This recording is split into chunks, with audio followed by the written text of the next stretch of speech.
Hey everyone, in this video I'm going to be building a Roman villa in The Sims 1. I'm not quite sure exactly what inspired me to want to build something like this. I know I had in my head this specific house from The Sims 2 that's in the lots and houses bin. I don't know if you know the one I mean. It's one of the empty houses that comes with the base game in The Sims 2 that's not in any of the neighborhoods and you can place it yourself. And it's one of the more expensive ones and it's in this kind of like Roman villa style. I don't actually know if it is a Roman villa. It's got this like central courtyard and it might even be used in one of the university towns. It's got this like central patio area and uses lots of different like stone floors and has these kind of like corridors that connect to the outside with arches that kind of give this impression of like bringing outside and inside living like together somehow. I don't know if that really makes any sense. It also made me think a little bit of some of the houses in the Veronaville neighborhood in The Sims 2. And I always loved the Veronaville neighborhood and the style of all the buildings. I think I just wanted to build something that was not super like suburban dream house for a perfect little family with a white picket fence, just something a little bit different. So I decided I was going to need quite a big lot for this build, and the largest lots in The Sims 1 are already occupied with community lots, so I had to bulldoze one of them. So I'm building on the lot that used to be MacArthur Square, which is a large park in Old Town. So at first I was just going around deleting all of the trees and the lake that is left over on this lot after you bulldoze it and flattening out some of the terrain. I left some of the dirt that was on the terrain. Well, I made some of it a little bit greener, but as most of the lot is going to be completely covered, you're not really going to see where the dirt patches are. And then I was just starting to sketch out the floor plan. I did have a look at some floor plans of Roman villas. I don't know a whole lot about the actual Roman period, but I had started off wanting to kind of make the floor plan feel kind of realistic to what a Roman villa might have been like. Yeah, I took some inspiration from some different floor plans and I really wanted to have this central courtyard area that's surrounded by lots of different rooms with different functions downstairs, with kind of a long covered front porch area and a covered back porch area. And I wanted the floor plan to be largely symmetrical, but not completely symmetrical. So it looks like the proportions are kind of very intentional, but it's not so symmetrical that it looks kind of fake and almost not real somehow. In this way, I also decided I didn't want the house to be centered on the lot. I wanted to have it slightly off center, slightly to the right, so that I could build kind of an extra section to the build on the left and attach it. I didn't want the build to basically just be a square with a few bump outs, and there's nothing wrong with that. I just wanted the shape of the overall house to look a little bit more interesting than that. So there is this additional kind of cross-shaped room attached to the left of the main section of the house, which is accessible via the courtyard. I wanted the courtyard to have this kind of pool of water in the middle of it, which started out as an actual swimming pool. I just think it would be really relaxing to have water so close to where your living spaces are. But then I kind of decided to change the swimming pool to just a pond area, and I ended up putting some plants and flowers around the edge of it to make it feel more like a garden with a pond rather than an actual pool. And then I decided I would have a pool somewhere else. I think it's because I decided I wanted a whole inside kind of bathing area, kind of like swimming pools, but then I don't know if they're necessarily like for swimming in the sense of like swimming lengths, but more for like relaxing and like enjoying being in the water. So I ended up making the cross-shaped room attached to the left of the house into this whole like kind of swimming spa area with two inside pools and a series of like mud baths that you can come and use, kind of like a spa, I guess you could say. But then I started thinking maybe it's not going to be super appropriate to use like certain objects that you would maybe have, for example, in a spa. Are they like steam baths? I'm not quite sure what they're called, where your sim gets in it and like you can only see their head popping out of the top. And it's really relaxing and it increases your hygiene, I think. And I just thought like, well, the Romans wouldn't have had those, would they? But then, I don't know, I was kind of going back and forth between like what would be realistic and what would be kind of fun to put in the build. And I feel like at first I was kind of towing the line a bit, like, oh no, that's not realistic. Oh no, I can't put that in. But as I was decorating, I kind of got a bit more and more like, oh, it's fine. Like, just be creative with it rather than worrying too much about what was possible in the Roman period or what would be realistic for Romans to actually have in their house. Because I feel like since this is in The Sims, I still want it to be usable for a Sim family and have all of the like luxuries that you'd need for your Sims to be happy. But I did look at quite a few pictures of interiors of Roman villas and maybe the sort of colors and furniture I might want to be using. So I definitely tried to kind of lean towards a little bit of like, I don't know if I want to say Mediterranean style. I just know that like, for example, the Superstar expansion comes with these like archways and the bright yellow stucco wall covering and these red brick paving stones that are used in the courtyard, as well as European, I guess, Roman inspired columns and wall decorations and also statues. So in terms of the floor plan downstairs, the largest room that's just off the courtyard, I decided would be kind of like a dining room, meeting room.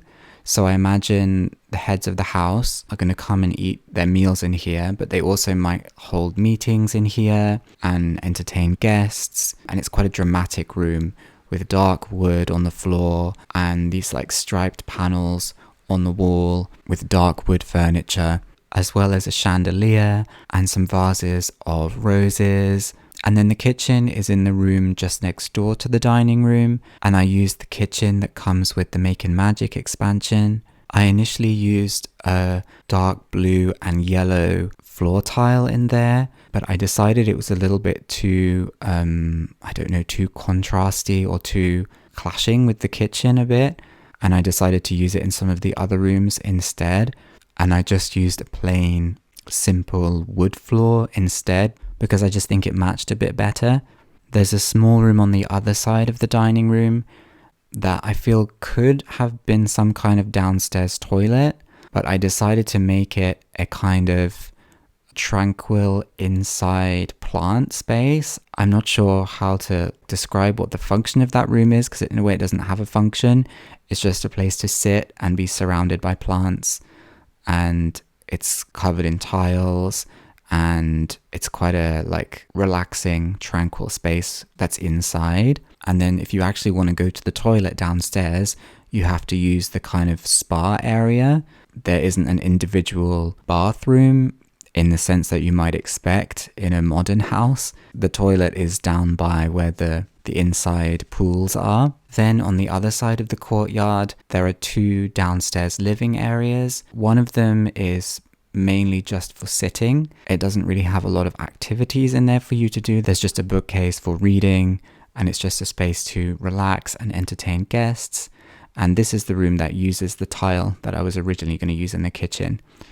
And then the other downstairs living space has a few more activities. It's got a piano and a chess set and a bookcase again, and actually a voodoo doll as well, because that's a little bit cursed, but we love that. The front two rooms that are close to the entrance to the house are just kind of like hallways, but very large hallways, because I definitely had this feeling of like, the larger your house is, the more kind of unnecessary space you have in it, in a way. I feel like on one hand, there's this need to make a good use of every space you have. But then I feel like if you have a really, really big house, I feel like you tend to see multiple rooms with like similar functions, or rooms that are completely unnecessary. It's almost like they're just part of the house just because. Like, oh, why not have another sitting area just because? Like, we already have a main sitting area, but let's have another one.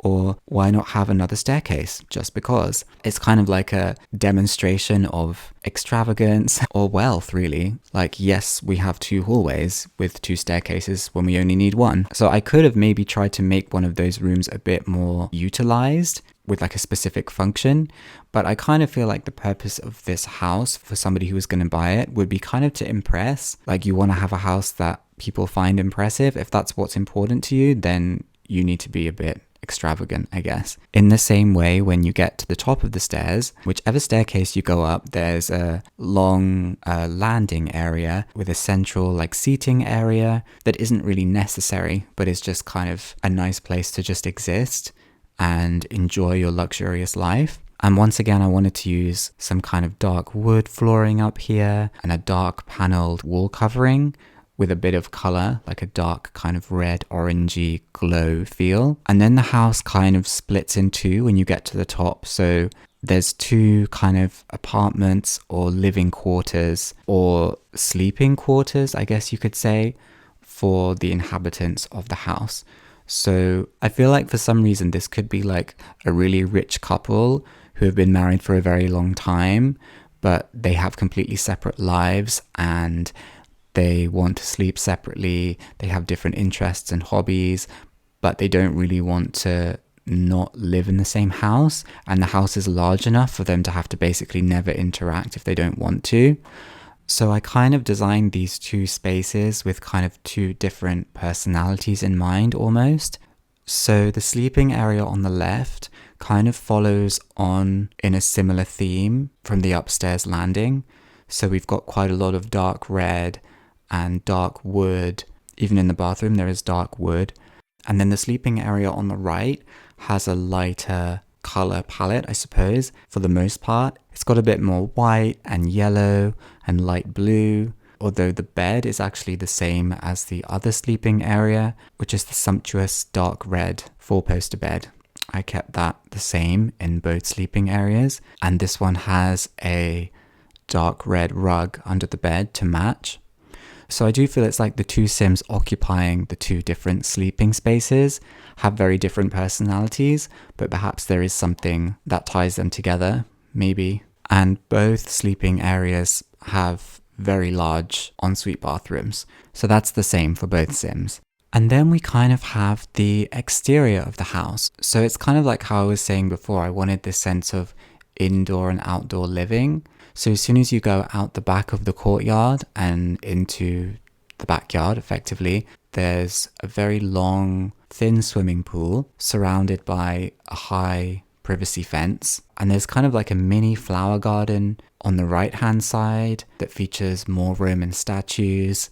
And I feel like this is the place where you would really come and swim, like properly go swimming, versus the inside swimming baths, which are more for just like relaxation. And then the most noticeable feature of the backyard is really the garden maze. This maze is more for show than it is for actual exploration, because it's not really that large and it's not really that difficult to reach the middle. But it's kind of a nice, extra, unnecessary display of extravagance, which is kind of appropriate for the theme that we've been going for. And this also reminds me of another one of the houses in the Veronaville neighborhood in The Sims 2, like I was mentioning before. I can't remember the name of it, but I think it's the one that's next to the Summer Dream house. And it has like a completely unnecessary garden maze in it. And I don't know, I just like that house. I think it's really attractive. And in this garden maze, we also have a fountain in the middle.